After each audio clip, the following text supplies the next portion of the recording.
Kim Pyong-Doo is a small-time bandit who has his own team. He takes care of his sick mother, his sister, and his wayward brother, who also wants to become a gangster. When Pyong-Doo pulls her brother out of the police station and brings him home, her mother tells her that they do not have enough money to pay for housing. If they don't find the right amount, they will be kicked out. Kim promises to solve the problem. Meanwhile, his school friend Min-ho became a director. He wants to make a movie about bandits. While he's writing the script, he needs the help of real criminals. Min-ho is going to spend some time in their environment to create realistic characters later. To this end, he arrives at the police station, where he is given the coordinates of Pyong-Doo. At the same time, Kim visits his boys and holds a boyish conversation with them about bandit loyalty and duty. A real shackle, he'll starve to death, but he won't lose face. After that, he goes to collect debts from one tenant who owes money for an apartment. To make sure that he pays back the debt, Pyong-Doo makes himself at home with him. Having got tired of the owners, he receives the amount due from them and takes it to his boss. Kim asks him for some money to pay for the rent, but Sang-Kol says that he has paid for it himself.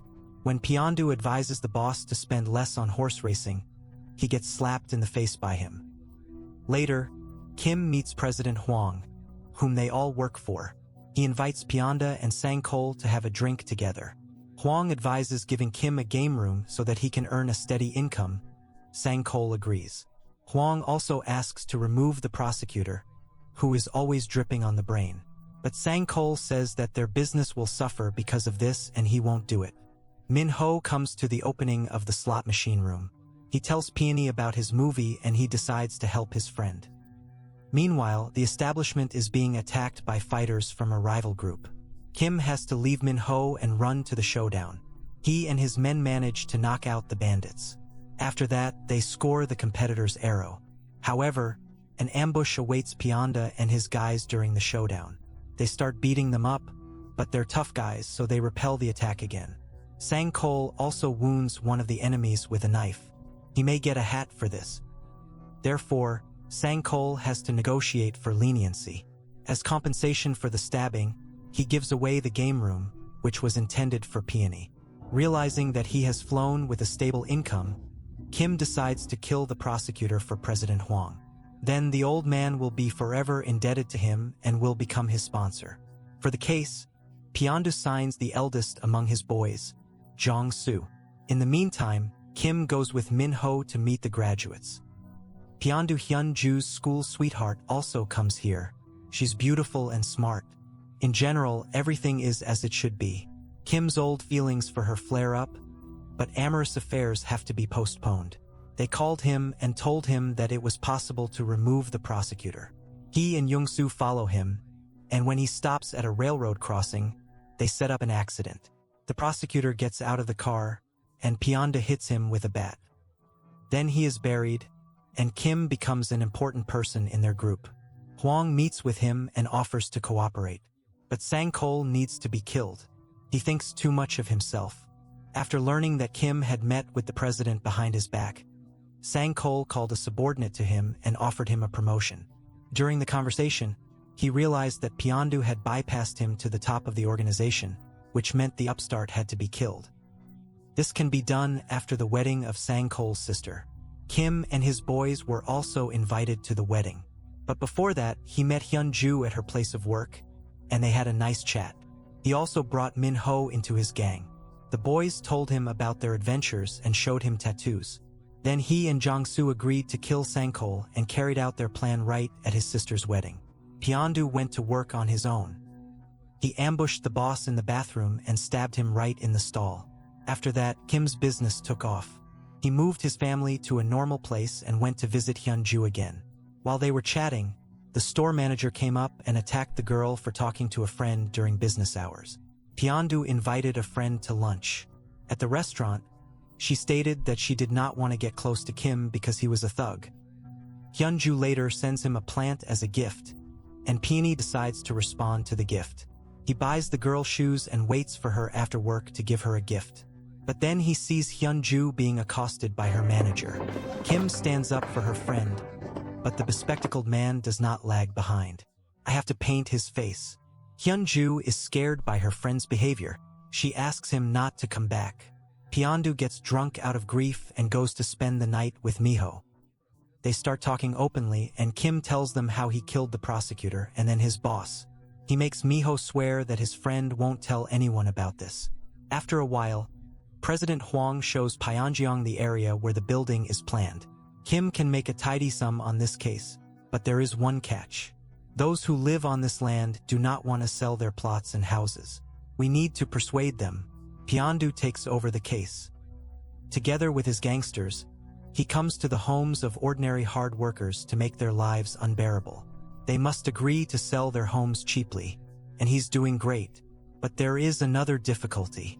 The owners of the 5 plots are hiding somewhere, and there is a suspicion that they were bought by people from a rival group called Snakes. They want to take a share when construction starts. We need to find the owners and force them to sell the land. But before that, Pyong-Doo introduces Miho to her boss. President Hwang has a daughter who has always wanted to become an actress. Miho promises to sneak her into the movie, since such a respected person is asking for it. Soon after, Pyong-Doo goes to work for Hyun-Ju, but then he is told that the girl is ill. He goes to her house, but Hyun-Ju doesn't open it. Then Kim breaks down the door and finds her friend unconscious. He takes her to the hospital, and when she gets better, he returns her home. Pyong-Doo takes care of her for a while, but then he leaves after making sure Hyun-Ju is well. Kim has things to do because his guys have found one of the owners of the plots. He was taken to the forest and buried in the ground. The head was smeared with honey so that the ants could feast on it. The landowner turned in the other owners, and Pyong-Doo's men found them and took them outside the city to be tortured. But they no longer had the documents. Snakes now owned the land, and while Kim was solving the issues with the plots, the snake boss called him. He hinted that Pyong-Doo's relatives could suffer if he did not back down. Then Kim went home to take his family to a safe place, but his mother refused to go anywhere. Pyong-Doo ordered guards to be left here. He didn't have time to do anything else. He was captured by bandits from the Snake Gang. They were told to find out where the owners of the plots were, and then kill Pyong-Doo and his subordinate. But they got free on the way and attacked the bandits. After buying them, they went to the leader of the snakes and dealt with him. After that, the issues with the landowners settled themselves. Miho's script was approved and he started shooting the film. But he didn't like the fight scenes. Everything looked somehow unnatural. Pyong-Doo was also on the set. He decided to help and showed the director of the fights how to fight. Kim hit Junsu, and he didn't really like it. Pyong-Doo's prank scared the actors, and Miho asked his friend not to come back. He went to Henge. They had dinner together, and then Kim walked her home. Then he kissed his girlfriend and said he would do anything for her. He even agrees to give up crime. To prove the seriousness of her intentions, Kim invites Hyun-Ju to dinner with her family. They sit at the table like ordinary people. But then they call Peony and ask him to come to the premiere of the movie Miho. The film became a hit, and all because of its realism. The picture even got the story of the prosecutor. Upon seeing this, Pyong-Doo got angry at his friend. He did not keep his promise and must pay for it. President Hwang is afraid that Miho will tell everyone the truth about Kim's crimes. Then their entire organization will suffer. We need to remove the director so that the truth does not come to the surface. Pyong-Doo goes to his friend to investigate, but he decides not to kill him. First, Kim warns Miho that he is in danger. If he talks about the prosecutor and Sankoli, he will be killed. Miho promises to keep quiet. Pyong-Doo is happy with this, unlike Jiangsu. He's not going to jail because his boss opened up to the director. Therefore, Jiangsu organizes the kidnapping of Miho. He is taken outside the city and buried up to his head in the ground. Jiangsu clearly explains that it is necessary to remain silent, otherwise he will be killed.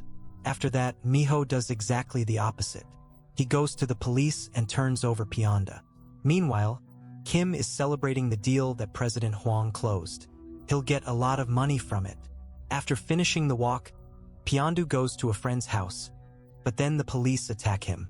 They try to capture Kim, but he manages to escape. He goes to President Hwang and promises to fix the problem.